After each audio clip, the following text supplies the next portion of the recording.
Hi everyone. We are back with January 7th. I finally get to record. So we are back with another 365 truths for every woman's heart. And finally getting to do this.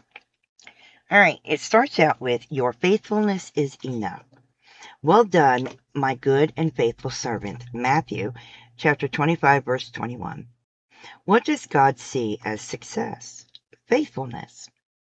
This is not the answer our world would give.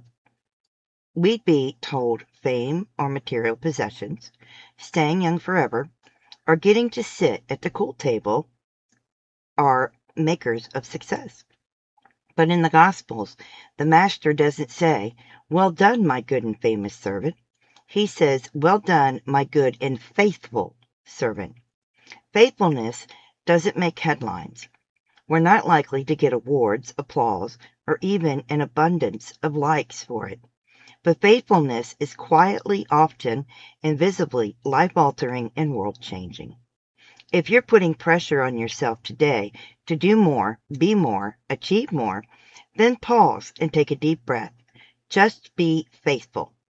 If you're comparing yourself to others in life or ministry and feel you're falling short, refocus on your own journey. Just be faithful. If you're striving for perfection and trying to make everyone happy, let go of those unrealistic demands. Just be faithful. We don't need big resolutions. We don't need to check every item off our bucket list. We don't have to prove our worth. Instead, we can simply say, Jesus, I will do what I can, where I am, in this moment, to love you and others today. Then I will do it again tomorrow. That's faithfulness. That's power. That's enough for a lifetime. God, I ask for the courage and wisdom to simply do what I can, where I am, with what I have today.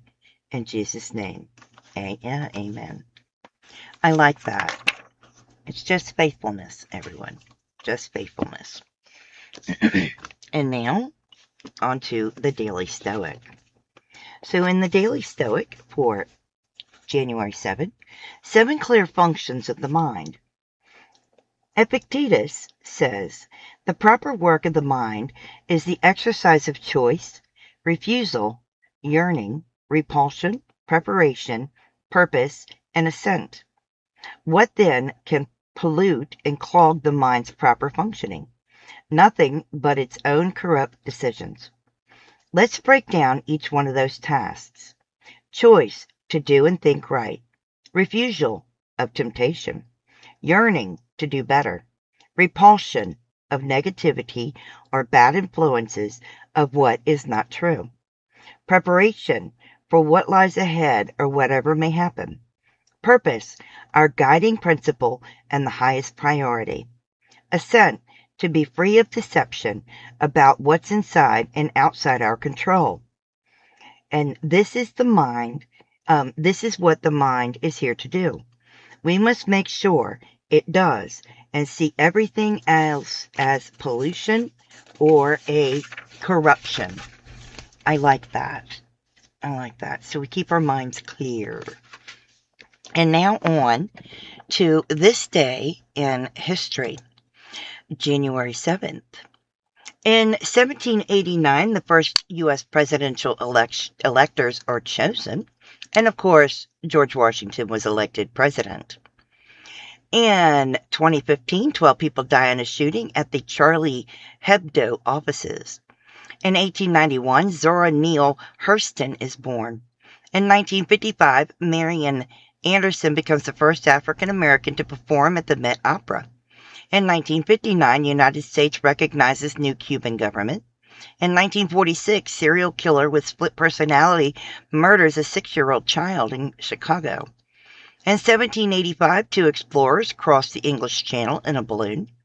In 1892, coal mine explodes in Oklahoma. In 1927, the Harlem Globetrotters play their first game. In 1953, President Truman announces the U.S. has developed hydrogen bomb. In 1999, President Clinton's impeachment trial begins. And in 1979, Pol Pot is overthrown. And let us go on with words of the day. Our first word of the day is cynical. Cynical. It is a cynical, C-E-N-A-C-L-E. It is a noun. It is Latin, mid-15th century. Two definitions. The first, a group of people such as a discussion group or literary clique. Second, the room in which the Last Supper was held. Examples in a sentence. The cynical meets every month for a museum visit or other cultural event and discusses their thoughts afterward over coffee. Our next word of the day is riparian. R-I-P-A-R-I-A-N. It is a noun and an adjective. It is Latin, early 19th century. Noun, one that lives or has property on the bank of a river. Adjective, of or relating to or living or located on the bank of a watercourse, such as a river or a stream, or sometimes a lake. Examples in a sentence. Native plants were added to stabilize the riparian bank and improve water quality. All right, now let's get an expiring quote. See if I can find one. It's always good to have a nice quote. So we shall see. This one comes from Kevin Kelly. It's on motivation. Every person you meet knows an amazing lot about something you know virtually nothing about. Every person you meet knows an amazing lot about something you know virtually nothing about. That's an interesting one. Let's see. And how about this last one? From Joe Diden, love. To give us back to ourselves, there lies the singular power of self-respect. To give us back to ourselves, there lies the singular power of self-respect. I like that. That's very good. So I do hope you guys are enjoying this. So stay tuned till tomorrow. And stay safe, be kind to one another, and happy yarning. Bye now.